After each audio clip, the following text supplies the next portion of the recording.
Hello everyone, my name is Sean Ogle and I'm an MS/MBA student in the Department of Molecular Pharmacology and Neuroscience. Today I'm going to be talking about HPLC optimization and drug encapsulation of Geranylgeranyl transferase inhibitor 2418. So in the Langert lab, we are broadly interested in identifying therapeutic targets involving leukocyte trafficking during pathological inflammation. Specifically, we are focused on the role of chemokines in leukocyte recruitment and the mechanism of that chemokine release. So the Langert lab has identified a role of CDC42 and RAL-A GTPases in the trafficking and release of a chemokine CCL2. How the GTPases are exactly involved remains unknown, but the current theory is that CDC42 uses an actin-dependent mobility to push the CCL2 containing vesicles through the intracellular space, and then RAL-A facilitates the fusion of that vesicle to the membrane and the subsequent release of CCL2 into the lumen of the blood vessel. Our hypothesis is that by using pharmacological inhibitors of GTPase activation, we will attenuate chemokine release and leukocyte recruitment. Statins are a well-known drug for treatment of high cholesterol, as well as their ability to inhibit the activation of GTPases. However, geranylgeranyl transferase 1 inhibition would inhibit GTPase activation without affecting RAS activation or the cholesterol biosynthesis pathway. So geranylgeranyl transferase inhibitors are a class of drug previously studied for their potential in chemotherapeutic use. The clinical trials associated with these drugs have since been halted due to off-target systemic effects.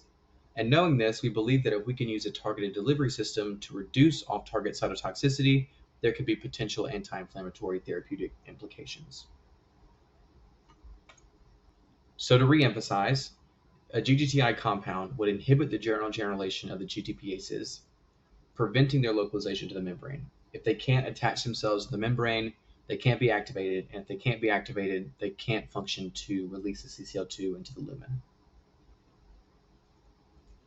So our collaborators at VCU have invented many GGTI compounds, and they have provided us with GGTI-2418 for our experiments. So 2418 is the active compound, and 2417 is the methyl ester prodrug. So 2418 is polar at physiological pH, 2417 is nonpolar at physiological pH, and this just means that 2417 is the only of the two that can passively cross the cellular membrane. So they differ by these structures designated by the red arrows. And so 2417, once inside the cell, is converted into the active compound by nonspecific esterases. The active compound can then bind and inhibit GDTase1, and which in turn prevents the activation of those GTPases. And so as stated before, the use of a targeted delivery system like a polymeric nanoparticle would both reduce the off-target toxicity and provide a mechanism by which the active compound can be uptaken into the cell.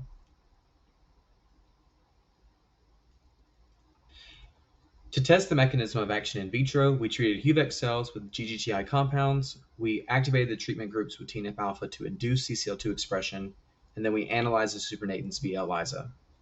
So as you can see, there was a significant decrease in percent CCL2 release compared to our basal release in the TNF-alpha vehicle group.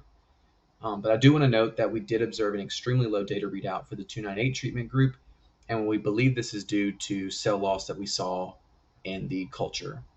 So while we're unable to compare the difference of the CCL2 release attenuation between GGTI compounds, we did find this to be sufficient evidence to support us moving forward to the next part in our process. So when we talk about drug loading, we get to the point in the research right in the future of PK studies or safety assessments, we have to be able to quantify the amount of drug present in whatever solution it's in, right? So there's not much literature on the exact methods of quantification used for 2418, so we did have to build our method from the ground up. And so that leads me to my first objective, which was establishing and optimizing an HPLC protocol. So HPLC, for those who don't know, stands for high performance liquid chromatography. And like most chromatographic methods, the overall methodology is the same. So you have analytes that are carried through a system via a mobile phase. The mobile phase carries those analytes to a stationary phase, where depending on different properties of the analytes, like their affinity for the mobile phase versus the stationary, will begin to separate. So at that point, hopefully, one at a time, the analytes will elute from the stationary phase or the column and travel to a UV bulb and detector where they're exposed to UV light at a certain wavelength. The detector then relates the absorbance of that UV light by the molecule to the computer where it shows us the data in the form of peaks, right, in a chromatogram. The first step in our process was determining an appropriate mobile phase composition. So we knew the drug was polar, we knew the drug was not soluble in water, and so we were looking for a non-water polar aprotic solvent. And so we finally landed on methanol to be used as the most appropriate mobile phase. And so we also found that DMSO absorbs UV light at the same wavelength as 2418, and so we had very large solvent fronts in our early chromatograms that were masking the potential drug peaks. So we also decided to change the drug solvent to methanol as well for our process. And so as everyone knows, the polarity of molecules can change depending on the pH of the environment that they're in. So 2418 has two ionizable groups. You can see here with pKa's of approximately 5 and 6.8. And so I say approximate because there is some degree of electron shielding that would be occurring, especially due to these bulky groups and delocalized electrons in the phenyl groups that will decrease these pKa slightly. But for our purposes, the estimation is sufficient, right? And so the goal was to get the pH of the mobile phase either above 6.8 or below 5. Methanol is already at a pH above 7, and so the only other component to consider was water, and that's fairly close to 7, right? And so we just pH that water to get it to the point that we wanted. And so pictured here are the results from a set of standards that were run of GDTI-2418 with different concentrations. And so as you can see, the peaks on the left-hand side, the size is decreasing relative to a decrease in the concentration of 2418. And so we extrapolated the areas under all these peaks, and that's how we were able to generate a standard curve, right? And so we did all this under the parameters that I have listed above for our finalized HPLC protocol. So the next objective was to actually try loading 2418 into PLGA nanoparticles.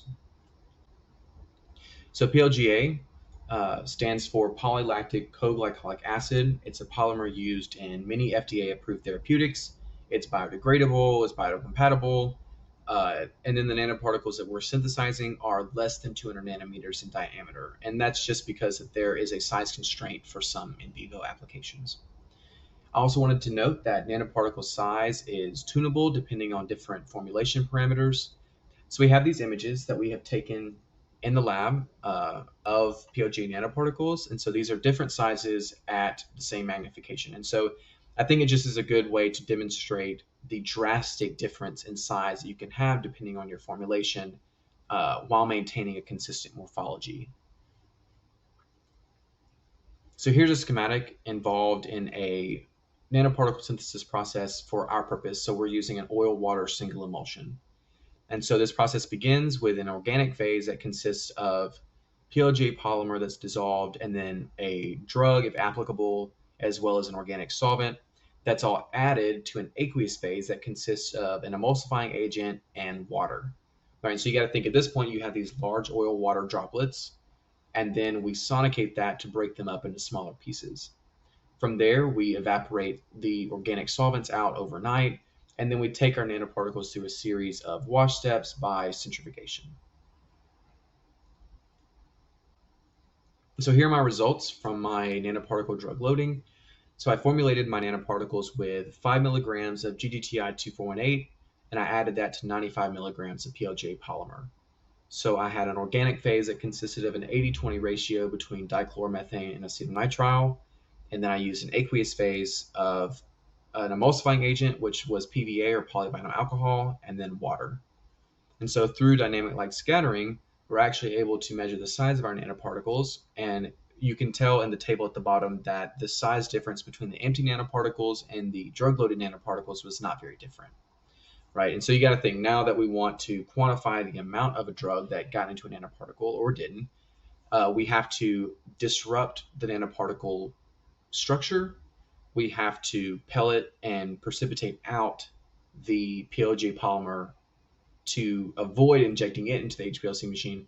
And so we take the supernatant from that extraction method, and then we inject that into HPLC.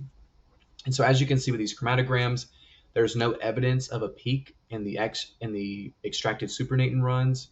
And so that either means that it's not there or it's below our limit of detection. And so the results overall were that our theoretical drug loading should have been 5% if we were assuming a total uptake, right, of the drug. The actual drug loading was 0%, and then our encapsulation efficiency was also 0%. And so to summarize, we were able to demonstrate that GGTI-2417 and 2418 attenuate TNF-alpha-mediated CCL2 release in HUVEC cells. We optimized our HPLC protocol for quantifying 2418 in the solution, and then we determined that single emulsion is not a feasible method for drug loading 2418 into PLG nanoparticles. So what's next, right? So we want to try loading 2418 again into PLG nanoparticles, but this time through a double emulsion. So this is a water-oil-water nanoparticle structure, and this is usually reserved for polar drugs, so we'll see if that is going to function. We also want to try loading the more lipophilic version of the drug, the 2417 prodrug, as we've talked about, by single emulsion. And then we also want to investigate the effects of GGTI-2418 and 2417 on TNF-alpha-mediated release of other chemokines that are not CCL2.